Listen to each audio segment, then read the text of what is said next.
Ethan's jaw quivered as he pulled the babies tighter, his thin arms fierce, shaking with the effort.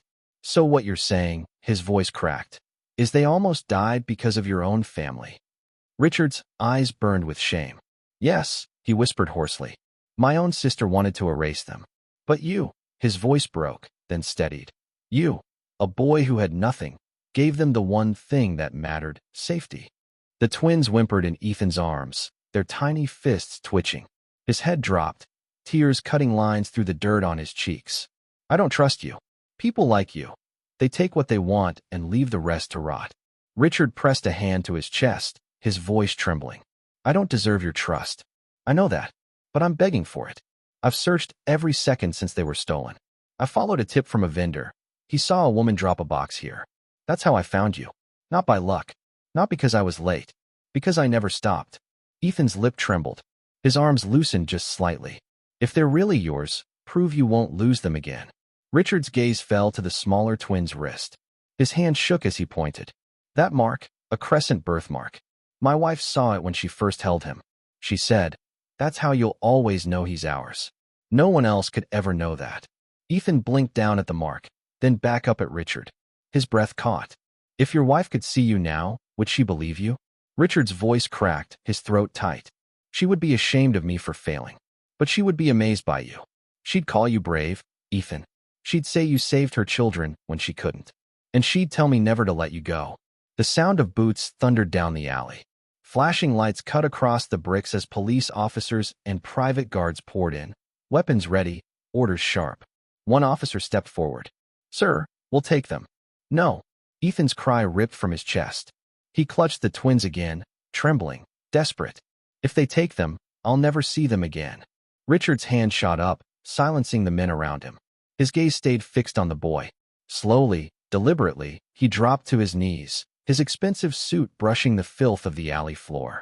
His voice came low, steady steel beneath the grief. No one is taking them from you. Not like this. You saved them, and the world will know it. My children will grow up knowing your name. That's my word. Ethan's eyes blurred with tears. His arms shook under the baby's weight. They need food, not promises, he whispered. Richard leaned closer, voice breaking. Then come with me. Not just them. You, Ethan. If I leave you here, I'll be betraying the very courage that saved their lives. My wife would never forgive me if I let you vanish into the streets. She'd want you honored, protected. She'd want you to have a home. Ethan's breath stuttered.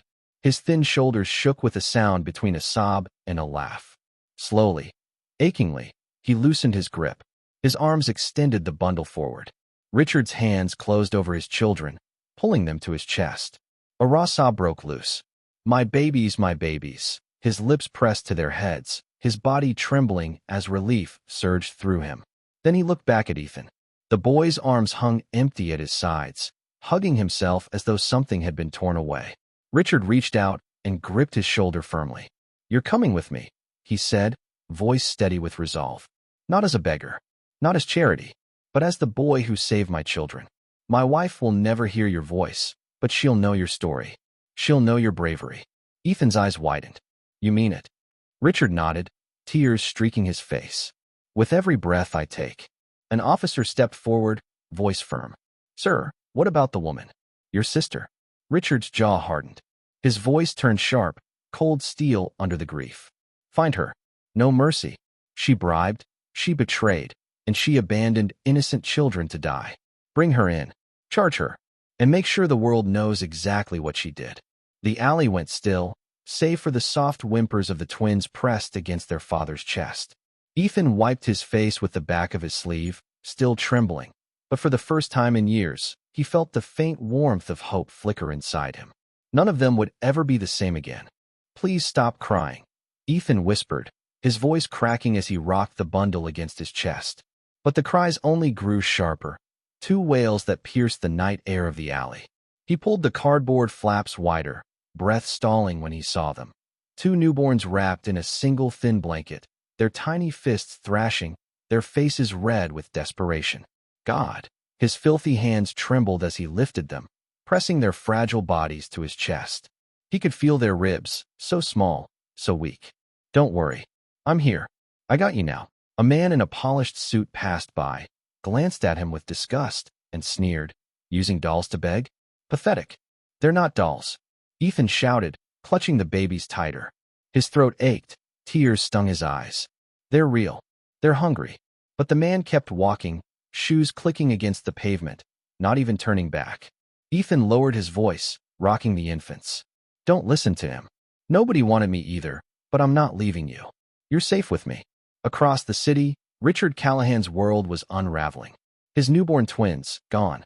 Stolen from the private clinic where they should have been protected by guards and cameras. Security had failed. Staff had been bought. His own sister, Victoria, had been spotted near the nursery. By the time anyone realized, the cribs were empty. Richard's chest burned with panic as he ordered his men to sweep every corner of the city. Then a call came in. A street vendor had seen a woman drop off a taped box near the slums. Richard didn't wait. His Rolls-Royce tore through the narrow roads, stopping hard at the alley. He leapt out, his tailored coat catching in the wind, his eyes locking onto the sight that stopped his breath. A ragged boy, no older than 13, holding his newborns as if his own life depended on it. Richard stepped forward, crouching low, forcing a steady voice through the storm in his chest. Son, please. Let me see them. Ethan jerked back, clutching the twins tighter. No, don't touch. They ain't yours. Up close, Richard saw them. Saw the tiny faces, the rise and fall of their weak breaths, and then his eyes caught it. A faint crescent-shaped birthmark on the wrist of the smaller child. His wife had whispered about it the night they were born. His heart nearly gave out.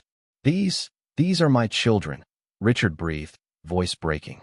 Ethan's eyes widened, then hardened, wet streaks cutting through the dirt on his face. Yours? Then why'd they end up in a box? Why they crying like no one wanted them? If they're yours, why'd you let this happen? The words crushed Richard harder than any enemy ever could. His mouth opened, but the truth was bitter ash. His empire, his wealth, all his power, and still, his children had been carried past cameras and guards like shadows in the night. His chest collapsed as he whispered, because someone I trusted betrayed me. My own sister. She bribed a nurse, killed the cameras, paid to keep mouths shut. While I thought they were safe, she carried them out. She wanted them gone forever.